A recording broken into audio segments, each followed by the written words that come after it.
The point of perpetuating the illusion of the ego? Why are we doing that? The ego wants to perpetuate it because it believes that it has a personal existence which it wants to protect. It's kind of like if you undo the ego, this is death to the ego, and the ego senses it on some level. So what you got to do is just kind of like undo it gradually. Don't frighten your ego too much. There are some people who will teach you that you should make friends with your ego. That's a cute idea.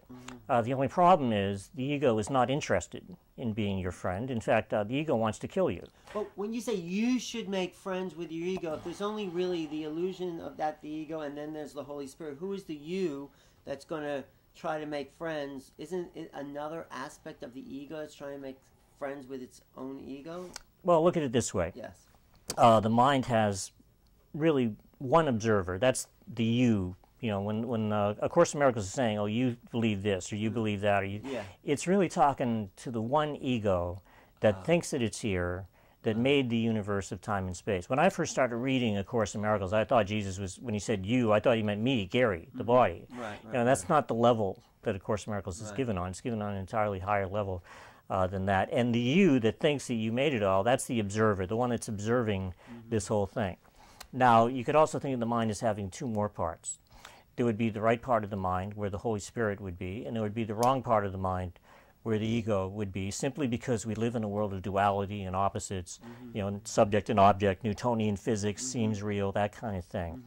So the you that is observing simply has to choose. Are you going to choose the interpretation of the movie that is given to you by the Holy Spirit, or are you going to choose the interpretation that has been given you the ego, which you've been used to listening to for millions of years, it seems?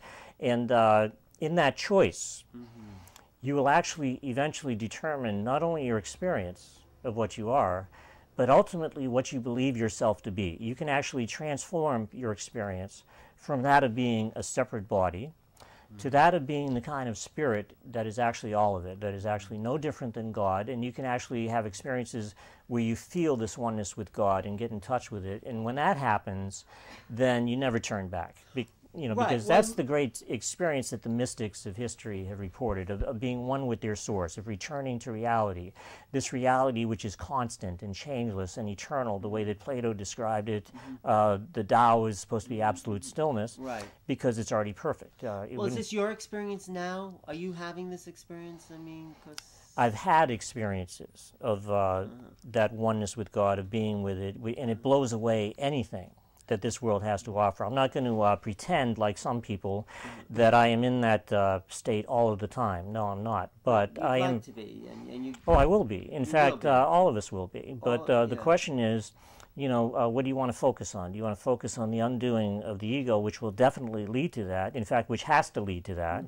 Or are you just going to kind of like, you know, stay here, you know, fooling around with illusions? The Course teaches that the Holy Spirit recognizes our illusions without believing in them.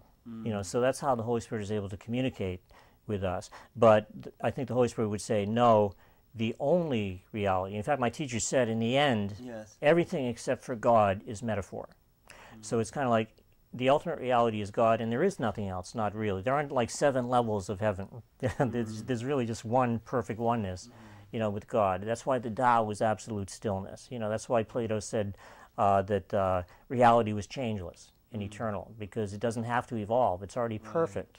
And we don't have to evolve. All we have to do is undo the false us, and the real you will be all that's left. Which is the ultimate evolution, in a sense, which is the illusion of the evolution. I think that's true, yeah. You don't, you know, you don't have to evolve, but it's up to you if you want to go home. So there's only really one ego. It's not me and there's not you, but you say in your books this being that appeared is also your future ego self, so that seems to mean there's a separation, that you have an ego that then incarnates into greater ego structures. You know, not exactly. What the Holy Spirit does is it uses illusions to lead us out of illusions. That's the difference between the Holy Spirit and the ego. Now, the reason that the Holy Spirit has to use illusions to lead us out of illusions is because if it didn't, we'd never be able to hear it. We'd never be able to recognize it. We'd never be able to find our way out. Give me an example of an illusion you know, leading us out of illusion? Well, my teachers are actually perfect examples, Art and Persa, because what the Holy Spirit has done is taken the same kind of thing that the ego made, which is bodies, and instead of using those bodies to teach me of the reality of bodies, they did just the opposite. They used those bodies to teach me of the unreality of bodies. The point wasn't that they were trying to make themselves real. The point was that they were trying to make me understand that none of it is real, and that even my own body, it's no more miraculous, you know, for them to be appearing here than it is for me to be appearing here. And just as miraculous as well, right, in that sense. If you want to think about it that way. But what they're saying is, what really matters is what you use, you know, what you appear to have for. Are you going to use the mind to make it real and stay here, or are you going to use the mind to forgive everything because you've decided that you want to go home? And once again, I'm not saying that everybody's ready to go home, but I'm saying that if they are, then this is an accelerated way of undoing the ego. It's not the only way. What is the accelerated way?